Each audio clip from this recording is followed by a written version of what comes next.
送关怀，满心送关爱，粉红特报充满爱，赶快订阅起来，有功不如愧对父母，别说态度，公众要走入了啦，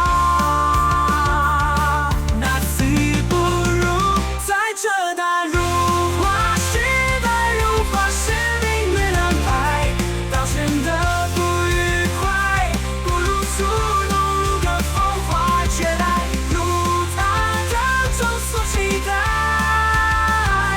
如出人生的精彩，如啦啦，那次不如。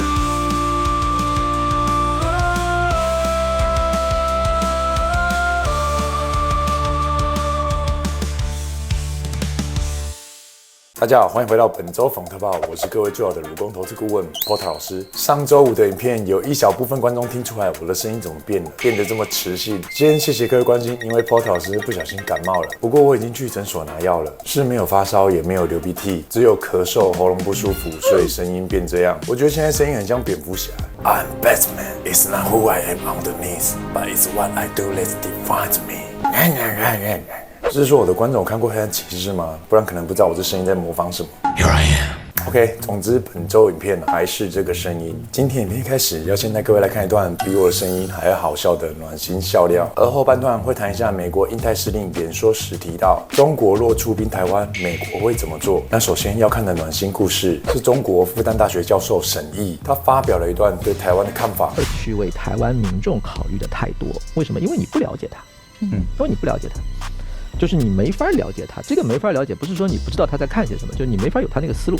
蔡正元说过一句很有趣的话，他说大陆是没法理解台湾的，为什么？他说大陆只做过半殖民地，台湾做过殖民地，半殖民地是没法理解殖民地的思路。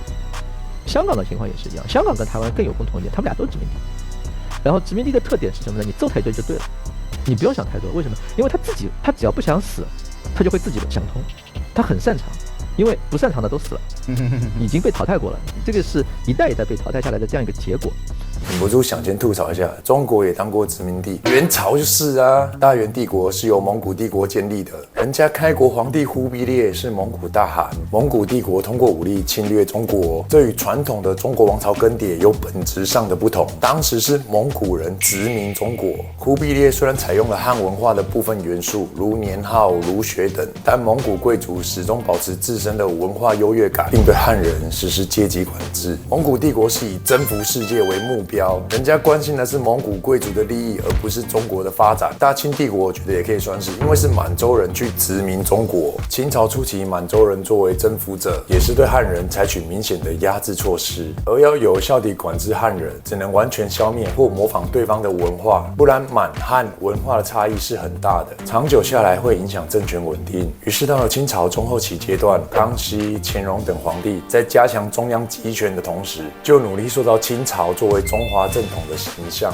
但那些是为了安抚汉族，争取汉人对政权的认同，都是谋略，只是延续王朝统治的方法。但这部分墙内历史不这么认为，中共认为全部都是中国，这大家也不用意外了，毕竟中共没有台湾主权，也说台湾是他的。但如果有时光机能够回到过去采访，我认为大元和大清人不会这么认为。扯远了，回到这中共教授的论述，他其实就是在宣传奴隶制度，因为奴隶制度的重点就是透过暴力与恐惧来逼迫被统治者屈服，而非基于平等尊重的关系。中共教授这番言论完全忽视台湾人的人权与尊严，认为只要中国的利益能够达成，台湾人的存活不值得一提。他将人视为纯粹的工具，而这样的人在墙内却能受到许多小粉红的吹捧。中共官方还会给他流量，让这类言论去触及到更多中国人。沈毅的影片是讲政治的，而在墙内要能评论政治，首先就得要有党的许可。墙内不是一般人都能随便拍片谈政治的，光是在直播提到习总的名字都可能被 ban， 更遑论其他言论，一不小心就会被妄议中央。因此他的言论并非纯粹的个人观点，而是中共舆论生态的一部分，背后包含了中共默许甚至有意扶持的影子。共党也可能利用沈毅这类人物作为舆论探针，测试墙内外对于极端言论的接受程度。这也是为什么 Porter 老师要特别把它点出来讲。然后该节目主持人还是台湾新党的发言人王炳忠。台湾出种人真的是很可悲啊！来个蝙蝠侠的可怜啊，可怜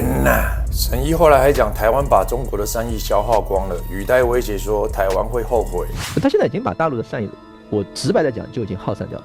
这个耗散体现在3个方面，第一个就是支撑这种善意的这个力量结构已经不存在了。第二，大陆的民意当中对于这种极其善意，对为台湾岛内民众过于全面考量的这种善意的解决方案的民意支持程度，我明确的讲就已经消耗完了，没有人有兴趣再陪下去了。真的，大陆觉得非常的失望，非常的失望，就是用上海的话叫什么，叫做我热脸贴你的冷屁股，就这么回事。你完全在践踏我的善意。然后第三呢，他把台湾能够做的那个国际上的窗口这些东西也霍霍的差不多了。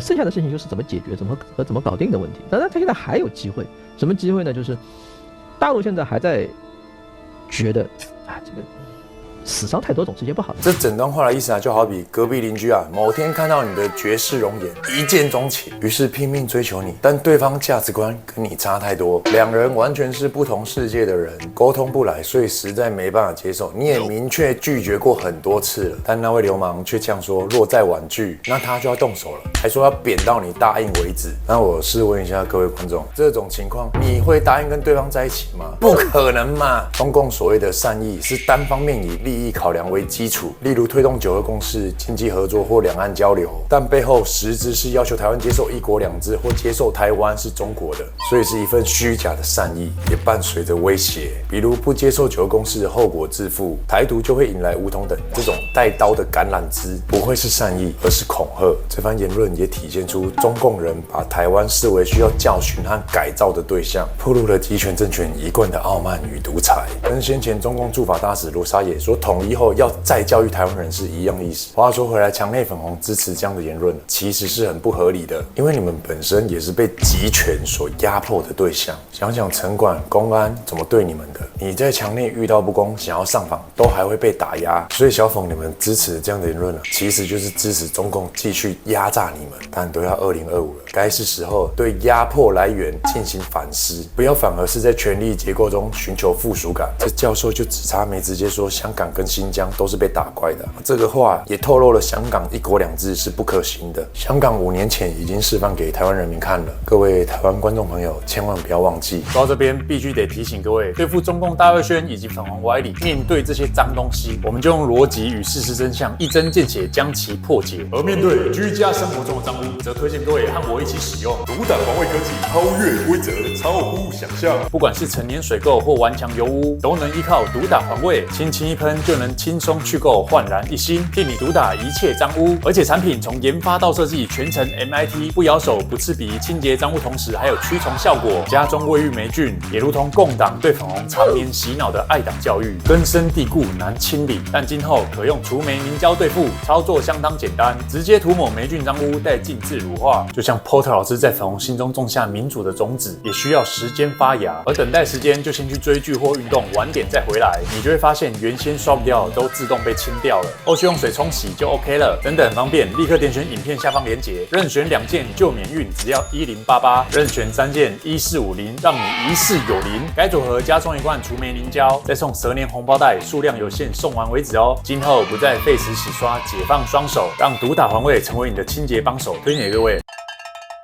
感谢独打环卫。那除了中共放狗在那边叫嚣之外，这种集权思维并非只在墙内发生，台湾内部也有人为之辩护，甚至联手作乱。我们最近都该关心一下台湾的国会。现在是最坏的时代，也是最好的时代。坏的是敌人一直骚扰台湾，好的是我们能看清谁在作乱。蓝白先前推出的国会扩权法案，被大法官认定是违宪之后，他们也完全没反省，反而因为知道自己太胡闹，被民众注意到了。现在蓝白正式的剥夺台湾人民的罢免权，要提高罢免门槛，而他们推恶法又怕被投票阻挡，国民党还把会议室的门都封住，不让民进党立委进去开会，还派人在场外各种阻挡。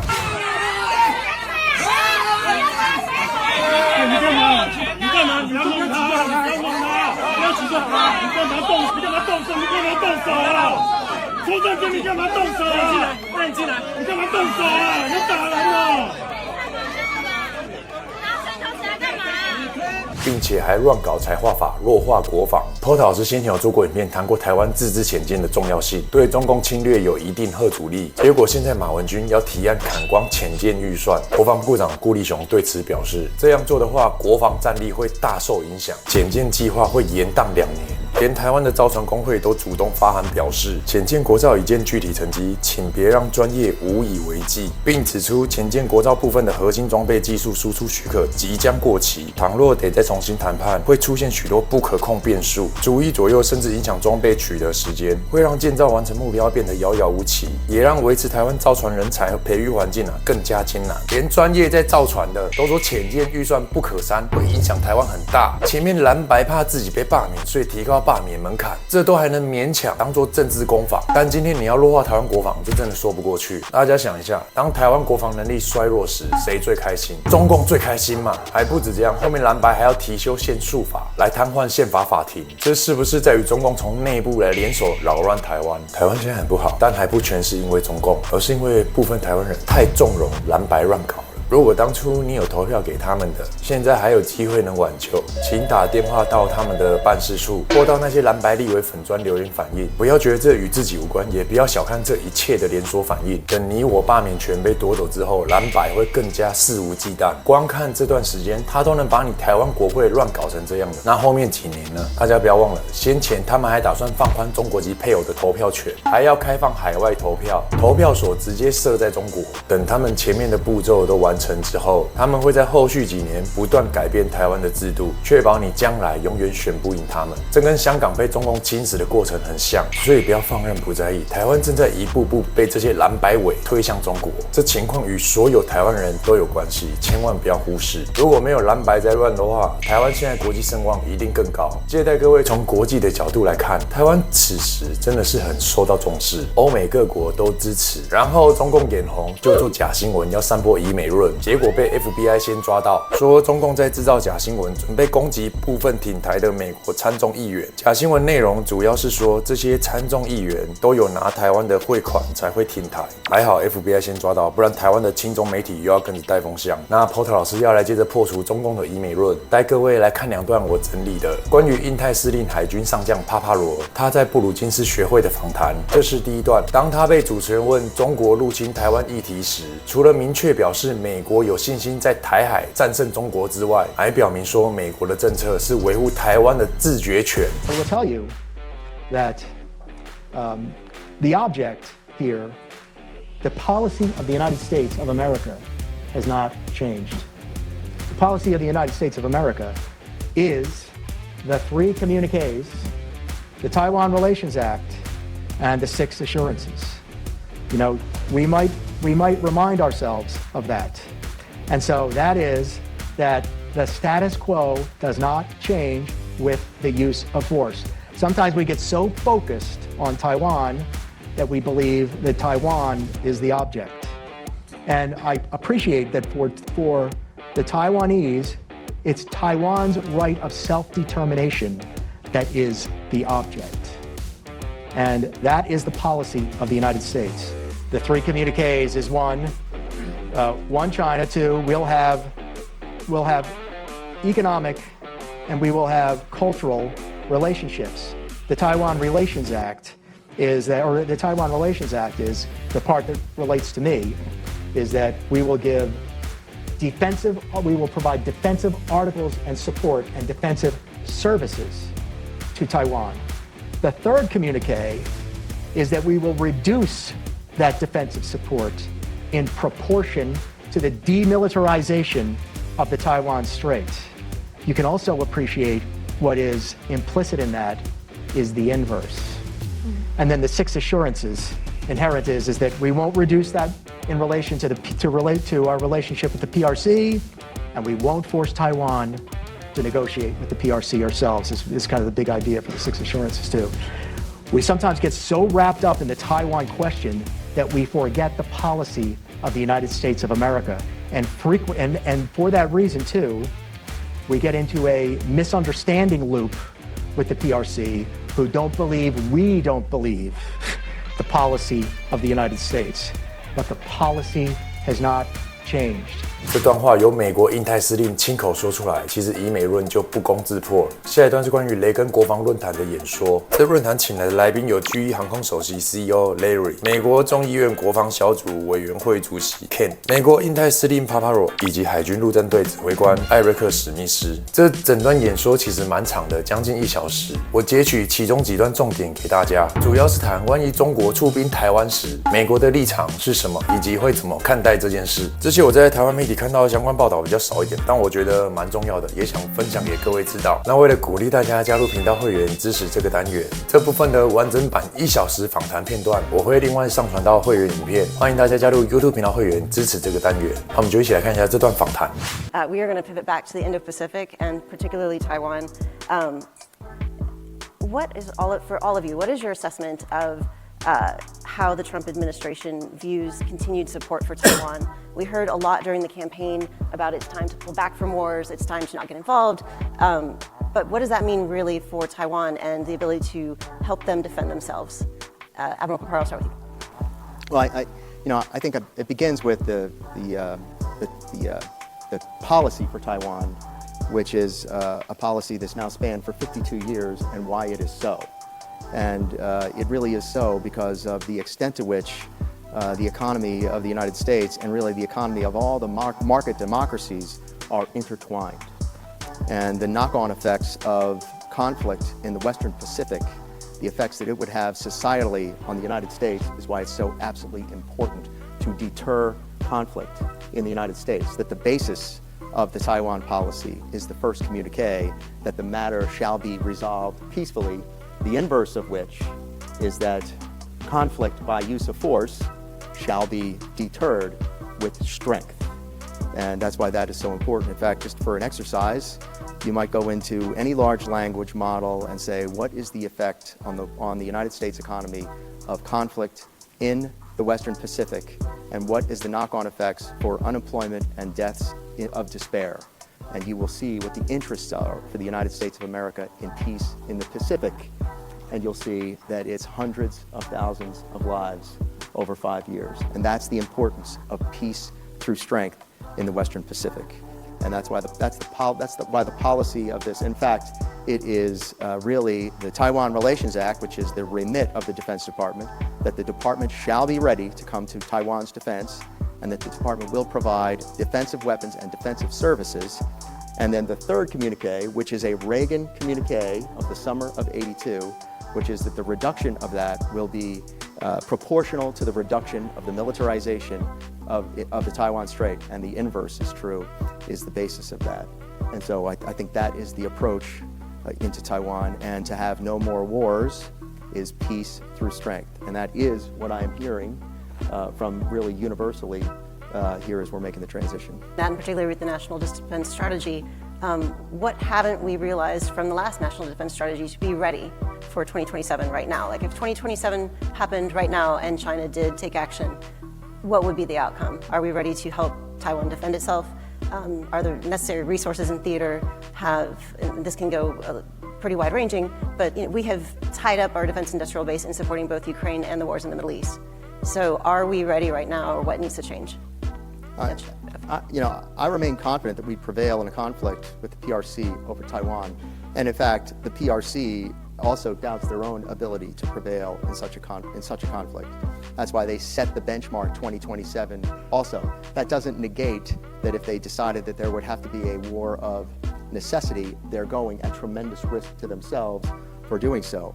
Our concern is that the margin, and the margin is expressed in risk of succeeding, in lost lives, in lost capability, in lost money, in lost time. Our concern is that margin is eroding as a function of the extent to which we are building the right capabilities and the extent to which the PRC is building the right capabilities. And over the last few years, we have made some great gains in certain key capabilities. And for instance is, and a lot of it is in partnership with Doug Beck and DIU, but Joint Fires Network, which is our ability to more effectively bring the joint force together on common tracks to have to be more effective and efficient in executing fires and targeting. The introduction of Marine littoral regiments and multi-domain task forces so that we're thinking joint fires into all domains in the way that we're multi-domain have been significant innovations in ways that we have been more effective. In the way our alliances and partnerships have been affected in some of the posture moves that we've made. More access to the Sakishima Islands, to the Ryukyus, ECTA sites which are now reserved for humanitarian assistance, disaster relief, building partnerships through AUKUS, building partnerships through the Quad, through the Squad. In all of these ways we've made, and then other posture projects throughout the Pacific, places and emplacement of particular airfields, improvements to ports that improve our posture for our capability. But in some of the air, missile, maritime capabilities that are going to gain us the battle space in space, counter space, that give us the counter C5ISR capability for us to gain the space to be able to put the 21st century capability in action inside the first island chain while we are still capable. We are losing pace.